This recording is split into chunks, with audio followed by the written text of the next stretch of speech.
Bonjour Mera.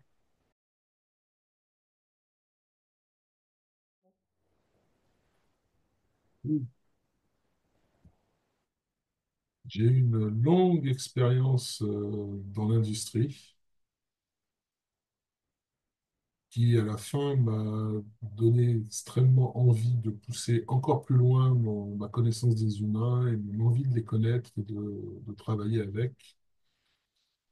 Euh, et du coup, je suis rentré dans une école de coaching ensuite pour me consacrer, en plus de mon travail, donc vraiment réapprendre ou plutôt apprendre d'autres moyens pour pouvoir accompagner efficacement les gens dans tout type de situation finalement. Le côté salle coaching, c'est un complément parce que j'avais des outils très pragmatiques, très entre guillemets classiques. Donc, il y a rien de classique dans le coaching quelque part, mais en tout cas des outils plutôt d'ordre entre guillemets intellectuel. Je voulais aussi rallier la partie spirituelle des gens, parce que c'est une zone de ressources en général très forte et très profonde. Euh, et le soul coaching, justement, permettait de faire cela,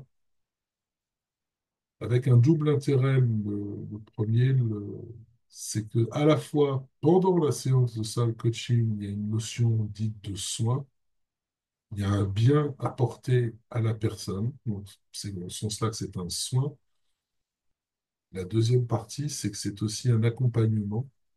Ça permettait à la personne à la fois d'avoir un soin immédiat et d'être dans un accompagnement, le tout dans un environnement particulièrement sécurisé. Je crois que la chose qui m'a le plus surpris en faisant la formation de praticien self-coaching, c'est de remarquer à quel point l'environnement proposé de travail, parce que c'est du travail, était sécurisé. Voilà. Et cette partie-là m'a vraiment, on va dire, m'a profondément intéressé parce qu'on peut aller du coup beaucoup plus loin, beaucoup plus vite, tout en ayant une rigueur précise et en proposant au coacher vraiment un environnement très, très, très sécurisé. Et ça, dès la première minute de pratique.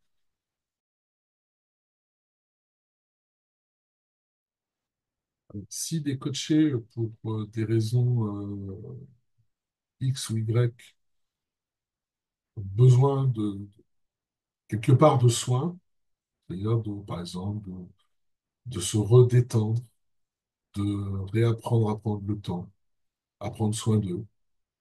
C'est une des raisons pour lesquelles je peux proposer une séance. La deuxième, si les jeux coincés ou les situations sont très imbriquées les unes dans les autres, si le coach est vraiment très perdu, ce qui peut arriver aussi dans certaines situations, euh, de lui proposer un voyage d'âme, ou justement l'aider à retrouver une direction, un chemin de remonter sur le cheval quelque part. Et la troisième raison, elle est aussi un peu plus par rapport au coaché, cette fois-ci, de dire il y a des gens qui sont fortement intéressés par le côté spirituel, qui ne savent pas trop à quelle place donner à ça. Et là, le soul coaching permet aussi de montrer aux gens qu'on peut vivre une spiritualité en gardant les deux pieds sur terre, en comprenant aussi les liens qu'on peut faire entre spiritualité et vie de tous les jours, et les gains que ça peut apporter justement dans une construction. Donc, pour ceux qui sont dans cette partie-là, bah, d'utiliser ces outils de soul coaching, ça leur montre l'intégration que l'on peut avoir de la spiritualité dans la vie de tous les jours.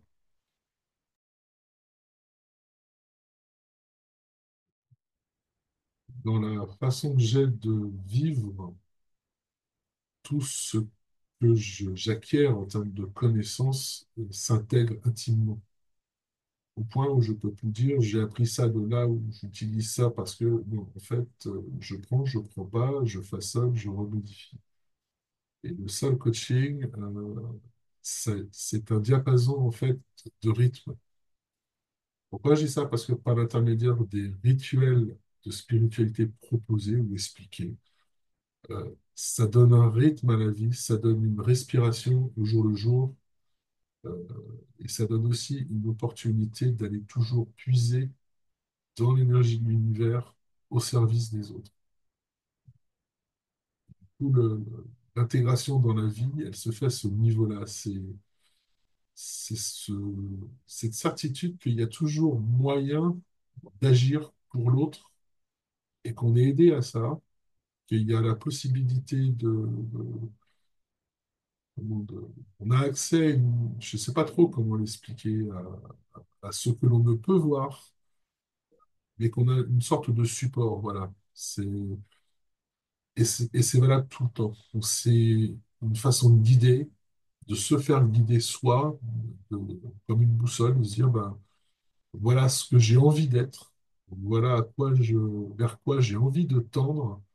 Donc, c'est un choix très personnel et le soul coaching aussi, il y a quand même une notion de valeur, enfin, telle que moi je le conçois.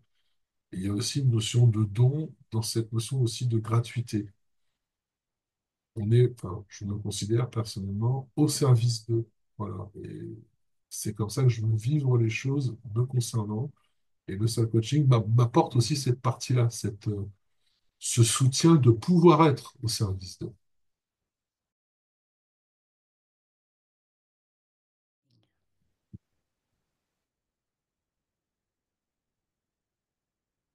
Et ouais, ce qui ressort de tous les accompagnements que j'ai pu faire jusqu'à maintenant, c'est que j'énergise les gens.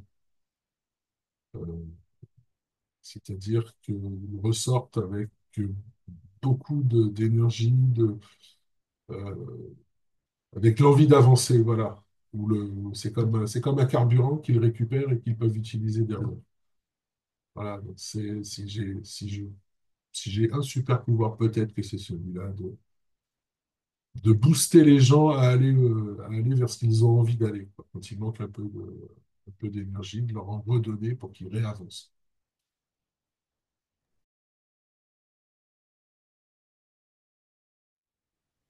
Et de rien. Avec plaisir.